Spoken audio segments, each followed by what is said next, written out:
Welcome to the Fast Track Quantity Surveying YouTube channel. Please like and subscribe to get free career guidance and tips to your QS job interviews. My name is Fawzar, and I have several years of experience in the field of quantity surveying. I am also a certified project management professional. This is video number 3 in our series. Let's get started. In this video, we're diving into a key document in construction management, the Bill of Quantities, or BOQ. So, what is a Bill of Quantities?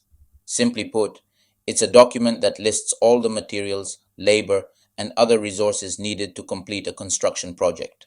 Think of it as a detailed shopping list for building projects, but instead of groceries, it includes everything from bricks to steel, and even labor hours. The BOQ provides a breakdown of costs and quantities for each item, helping project managers estimate the total cost of a project.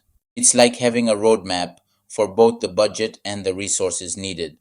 Now let's talk about the purpose of the Bill of Quantities. The BOQ is vital for 3 main reasons.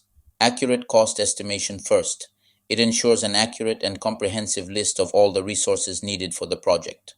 This helps estimate the total cost with precision. Second, the BOQ is used to prepare tender documents. This means contractors can bid fairly, knowing exactly what's required for the project. And third, it helps manage and control costs throughout the construction phase. With a clear BOQ, project managers can track expenses and ensure they stay within budget. In summary, the Bill of Quantities is more than just a document.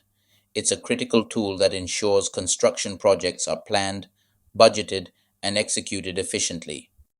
Thank you for watching. If you found this video helpful, please support us by sharing it with your friends and colleagues.